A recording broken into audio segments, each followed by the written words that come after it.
When municipalities or organizations discuss water quality improvement, they usually consider some type of retrofitting project.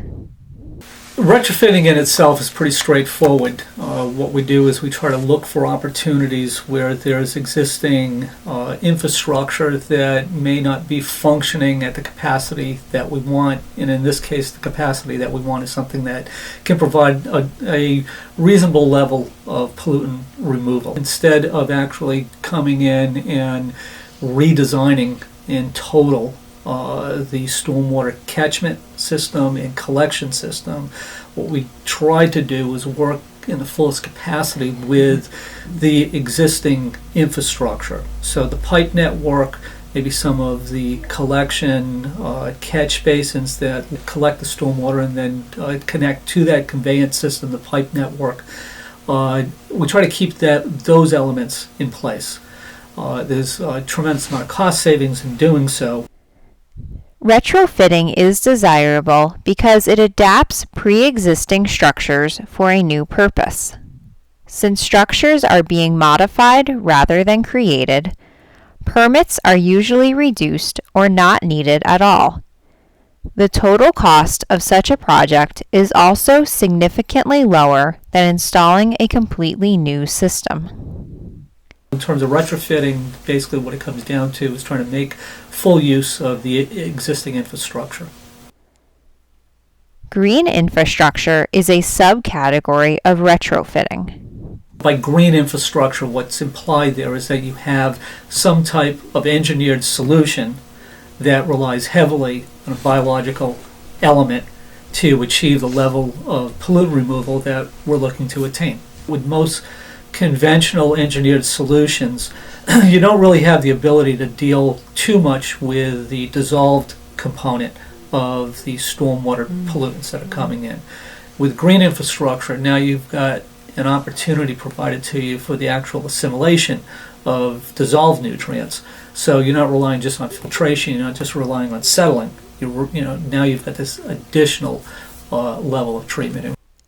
The Filtera boxes installed in Parsippany, New Jersey are one example of green infrastructure, but towns can select from a wide range of green infrastructure options to best meet their needs.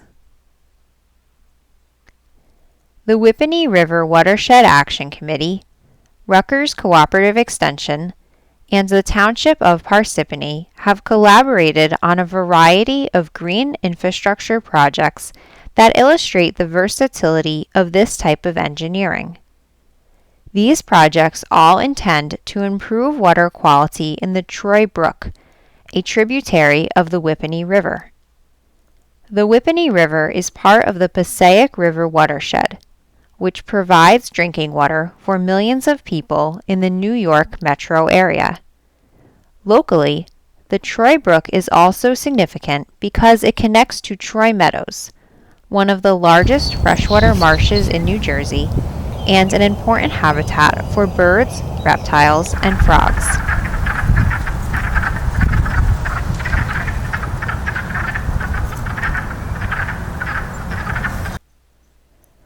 One of Parsippany's green infrastructure projects is located behind the town Department of Public Works.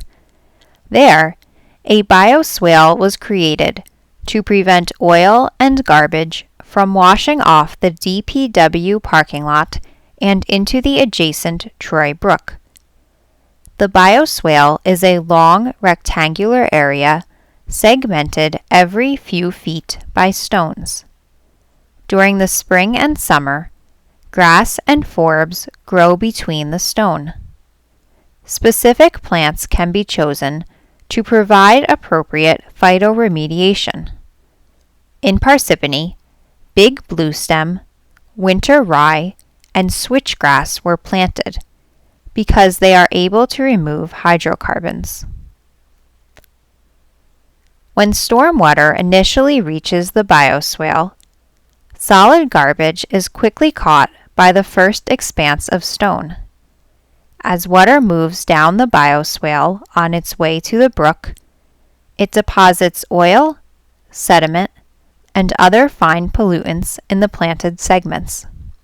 In fact, bioswales capture about 81% of total suspended solids, 62% of hydrocarbons, and 38% of nitrates. Since this footage was taken in winter, before the plants grew, it is easy to see that the first couple sections are dark with pollutants, and the later areas are much lighter and cleaner. The local ducks also seem to appreciate the bioswale's impact. Another important project was the installation of rain gardens at the Parsippany Municipal Building and a local apartment complex. Rain gardens are strategically located near the downspout of rain gutters, or next to roads or other impervious surfaces. Instead of runoff flushing onto the street or sidewalk, rain gardens absorb the water for use by plants. For example, an 800 square foot roof drains approximately 600 gallons of stormwater in a 1¼ inch storm. The municipal building rain gardens absorb 2,100 gallons of water that run off the roof in a 1¼ inch storm, gallons that would otherwise wash into the parking lot. In addition to reducing runoff, rain gardens filter pollutants, prevent erosion, and are aesthetically pleasing. The green infrastructure projects associated with the Troy Brook are part of an impressive accomplishment. They are affiliated with the first regional stormwater management plan in the state.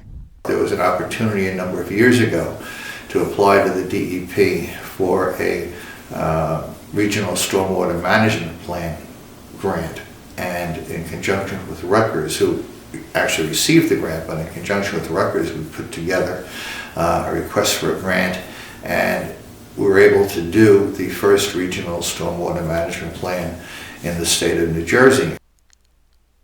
When analyzing stormwater concerns from a watershed perspective, a tremendous amount of regional cooperation is necessary because watersheds transcend political boundaries.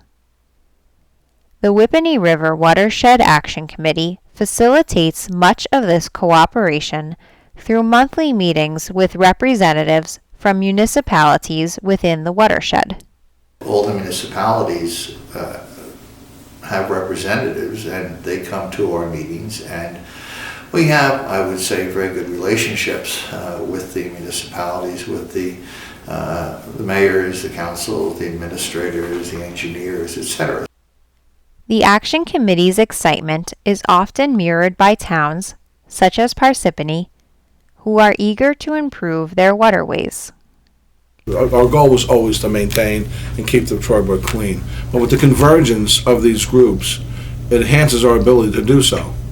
Because if you take the Action Committee, and I've met many of the members, they bring a lot of educational experience with them, as well as a lot of knowledge on how to do what needs to be done. So it makes the process that much more simple. They all have a common goal, and that's preserving our waterways and maintaining them, either through a stormwater management perspective, an aesthetics perspective, a recreational perspective, and a water quality perspective. They share this common goal, but they also bring special skills with them as well, either through grant writing skills, engineering skills. And what's really nice about working with these groups, they have a common goal, they work together well, with the Township of Parsippany-Troy Hills. And when you have that type of combination, the only thing you can get from it is a benefit. Local proponents of better water quality have strong visions for the future of the Whippany River Watershed.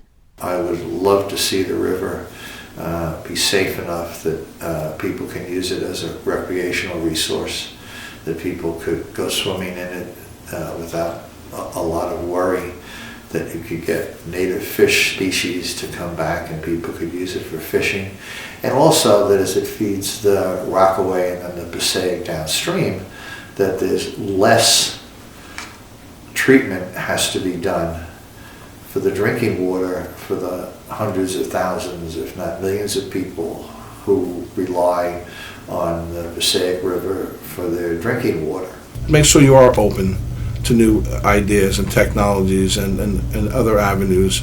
Don't be closed-minded. But most importantly, in the end, you have to have fun doing so.